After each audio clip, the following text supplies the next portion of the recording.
The term vulnerability has spread into realms where it's not an accurate description of what's going on. The case for being vulnerable often doesn't make sense. In the creative realm, and possibly others, we should pursue something beyond vulnerability. This is Love Your Work, and I'm David Cadavy. When I wrote about vulnerability in my Love Mondays newsletter, saying some of what I'm about to say, I got a lot of pushback. In the current and what I believe to be incorrect parlance, some might say that I had made myself vulnerable. I don't agree. I'll build up to why in the course of examining the vulnerability movement. I'll try to keep this organized so that if you disagree with my line of thinking, it's easier to identify where. And it's hard to talk about vulnerability in an organized way because the more the term is abused, the more vague its definition gets. Let's start by defining vulnerability. In the most basic terms, vulnerability means open to harm. If you want to be more technical and specific, open in this case doesn't mean inviting harm, but rather susceptible to harm. Now I'll paraphrase some examples of how vulnerability is espoused in the current movement.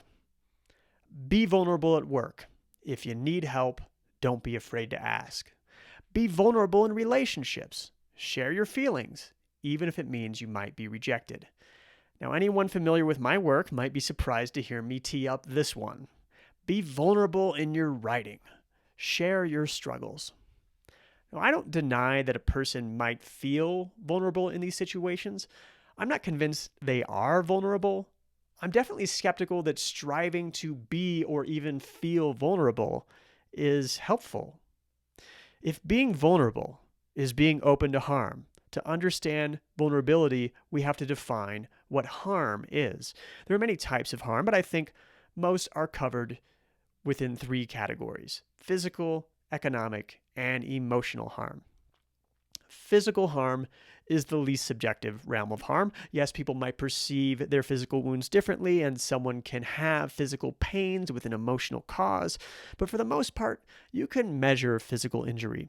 Economic harm is slightly less subjective. If you lose your job in a flourishing modern economy, you won't necessarily have scars such as if you experience physical harm. You may ultimately be better off. Emotional harm is almost entirely subjective. What seems like emotional harm to one person may not to another. Some can't stand to be looked at by a stranger. Others don't care if someone criticizes them.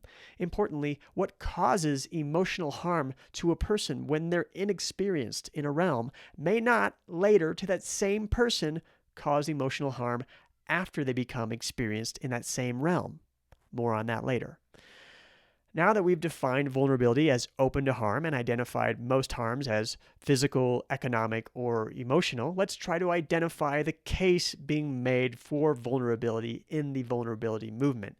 Now, when I say vulnerability movement, I'm not talking about any one person, but rather my perception as a very confused outsider trying to make sense of the conversations being had about vulnerability in TED Talks, on social media, on podcasts, at cocktail parties, everywhere. As far as I can understand, the pitch of the vulnerability movement is be vulnerable and benefit. To paraphrase, using the prior examples from work, love, and art, if you need help at work, ask for it. You risk looking like you don't know what you're doing, but you and your team will perform better. Be the first in a relationship to say, I love you. You risk rejection, but otherwise, you'll have a deeper relationship. Share your struggles in your writing. People may laugh at you, but your words will help others. Now, to be clear, I think these actions can be wise, but I don't believe they're objectively vulnerable. And you don't have to make vulnerability a goal, and maybe you shouldn't make vulnerability a goal to catalyze these actions. These are all cases to be vulnerable and benefit. To be vulnerable is to be open to harm. Well, if you ultimately benefit from an action, were you vulnerable? Were you open to harm in the first place? Some might say, well, you don't know the outcome of these actions in advance, so you're risking harm by taking them. Yet anyone who speaks intelligently about vulnerability rightly says it should come with boundaries. A CEO shouldn't freak out about the potential fate of the company in front of employees and shareholders. You shouldn't spend your first date complaining about your ex. You shouldn't share your struggles with depression in writing a user manual for a Bluetooth speaker. Too much vulnerability is oversharing. So, according to the movement, vulnerability should be a calculated risk, one you're likely to benefit from, and one that isn't likely to ruin you. It seems to me the case being made for vulnerability is in pursuit of important ideals, including, but not limited to, truth, security, and alignment. The more we're honest at work, the more effective we can be in an efficient marketplace. The more we share our feelings in our relationships, the more secure we feel. The more of our true selves we put into our art, the more it resonates with others. I think a better term for what we experience in pursuit of these ideals is fear. Fear is a feeling of discomfort in the face of perceived danger. Fear can be irrational. The perceived danger can be entirely in your head. Some people experience fear just looking at a spider that has no chance of physically harming them. Some people experience fear looking at birds. I've ventured into unfamiliar territory thinking about vulnerability and putting together this critique. I found many areas where truly being vulnerable resulted in benefits, such as in combat, activism, and workplace inclusion.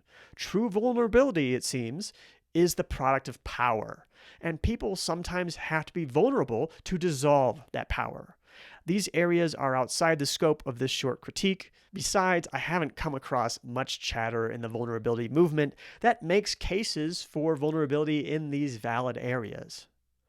One area I am very familiar with is creative work. Some readers have described some of my work as vulnerable.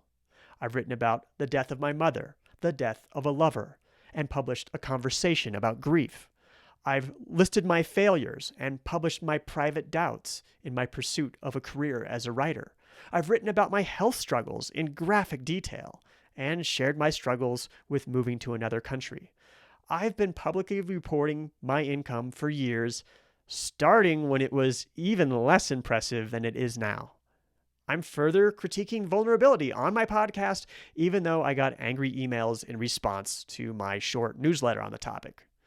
Am I vulnerable in creating these things? I don't think so. Am I risking physical harm? Not likely. Economic harm? I don't think so. Emotional harm? That's not up to someone else to decide. Now, have I ever felt vulnerable writing these things? In retrospect, I guess I did. More accurately, I felt fear because I was not vulnerable. I benefited greatly writing these things. I grew and got to know myself. I found my voice and got closer to doing work that comes from my core. It was all real and came from an authentic place, but I grew my business in the process. I took calculated risks and I got better at calculating along the way. I thought that by writing public income reports, I would improve my thought processes and grow my business. I did. I thought that by having a public conversation about grief, it would help me live with it.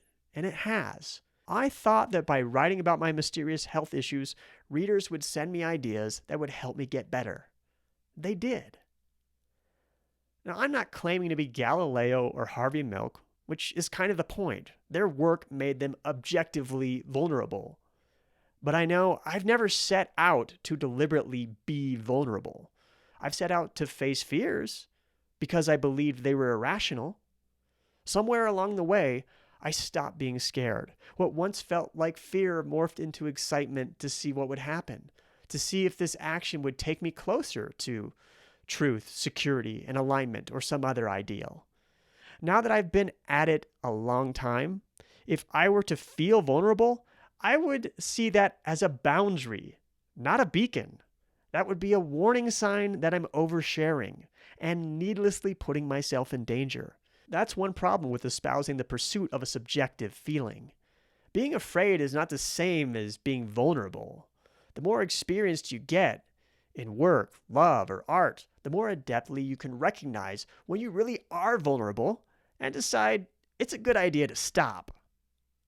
When I wrote about this in my newsletter, some readers said they had been in communities where appearing vulnerable became a sort of contest. People seemed to be oversharing just to outdo one another. That's another problem with espousing the pursuit of a subjective feeling. If vulnerability is the goal, whether that's being, feeling, or appearing vulnerable, you incentivize vulnerability.